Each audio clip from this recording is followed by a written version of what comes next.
Let's take a look at the similarities and differences in employee benefits. Globalization and technology require U.S. employers to work with more international partners. As economics shift from manufacturing to knowledge in service based industries, job and markets are now more geographically dispersed. This creates opportunities for HR professionals to manage both U.S. employees and foreign assignments and local employees in overseas offices. Employers may offer benefits beyond legal minimums, but must first understand each country's basic employment standards. NAFTA formed the largest US Canada Mexico trade area, boosting trade and protection. In Canada, labor law is primarily governed at the provincial level, with most employees entitled to 10 paid holidays, 2 to 3 weeks of vacation, and up to 52 weeks of maternity or paternity leave.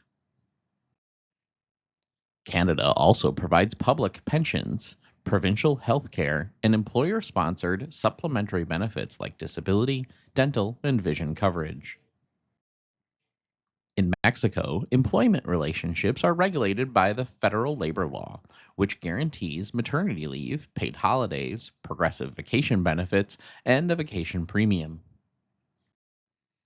Mexico's social security system, funded mainly by employers, provides pensions, medical care, disability coverage, and daycare for workers' children.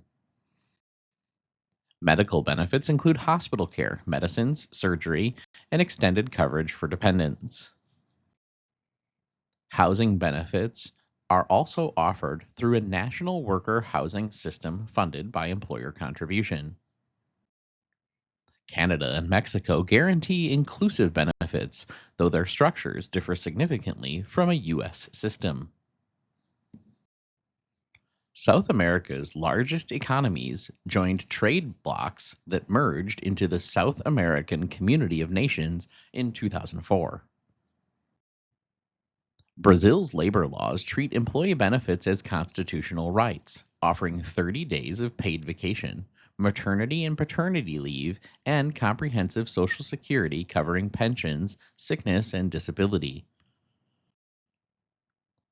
Employers and employees both contribute to Brazil's system, while public health care provides wide access to medical and dental service.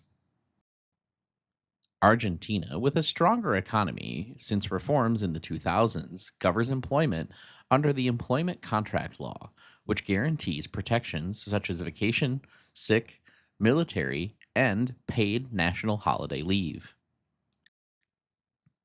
Its mandatory Social Security system funds pensions, disability, and survivor benefits, with contributions required from employers and employees. Argentina also mandates employer contribution to payroll at varying rates depending on industry. Both countries provide statutory protections that emphasize paid leave, pensions, and healthcare benefits. Employee benefits in South America are highly regulated and balance worker protection and economic condition. In the European Union, employment laws remain largely under the authority of member states. All EU countries require written employment contracts, reject at will employment, and provide legal avenues for employees to challenge dismissal. France offers a 35-hour work week, 5 weeks paid vacation, profit sharing, and extensive maternity leave, though high taxes and labor rigidity have challenged its economy.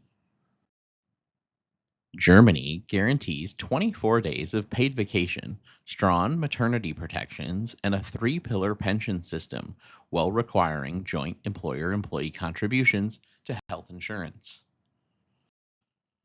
The United Kingdom provides 4 weeks of annual leave, statutory sick pay, and flexible common law-based employment agreements. Sweden emphasizes extensive social welfare benefits, including 5 weeks of paid leave, generous parental leave, and universal pension coverage supported by employer contributions and collective agreements. Health benefits across these countries are comprehensive, covering medical, hospitalization, and in many cases, dental and preventative service. Retirement systems differ, but all include mandatory contributions and state backed pension. European benefits emphasize worker security, paid leave, and access to health and retirement protection. Asia's economies vary widely, with no unified trade or labor system existing across the continent. China provides social insurance, pensions, and a unified medical system with maternity leave, paid medical leave, and limited annual leave, though disparities remain between urban and rural workers. Hong Kong operates under employment ordinance, offering contractual protections, paid holidays, sick leave, maternity leave, and mandatory fund retirement schemes. Japan emphasizes lifetime employment traditions, now eroding, with annual leave, public holidays, maternity and child care, and national pension and health insurance systems supported by employer and employee contributions. South Korea ensures worker protections through mandatory health insurance, pensions, and strict labor law, with paid leave, maternity benefits, and mandatory military service for men. India's system guarantees equality and bans child labor, while providing maternity leave, paid holiday, and state backed medical care through Employees State Insurance Corporation. Saudi Arabia, with its oil based economy, provides annual vacation, paid holidays tied to religious observances, maternity leave, and comprehensive social insurance for nationals, though foreign workers are largely excluded. Across Asia, benefits systems reflect each country's economic model, with some emphasizing social protections and others relying more on employer based or limited statutory provision. Despite the diversity, core benefits such as pension, health coverage, maternity protection, and paid leave are widely present. Benefits in Asia highlight the region's mix of strong government systems, employer mandates, and cultural tradition. Africa is the poorest continent due to corruption, conflict, and health crises, though some nations show progress.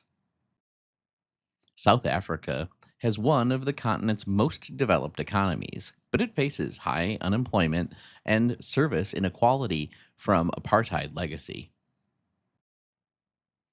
Labor rights are grounded in the Constitution, with Labor Relations Act of 1935 covering all employment relationships. Employees are entitled to 21 days of annual leave, 12 holidays, sick leave, unpaid maternity leave, and short family responsibility leave. Pensions are modest, with additional coverage provided through employer employee contributions to different schemes, while the government funds social assistance and basic medical benefit. Health insurance is often provided through private plans with shared contribution. Retirees are entitled to subsidized medical care at provincial hospitals, with such benefits as hospitalization and medication.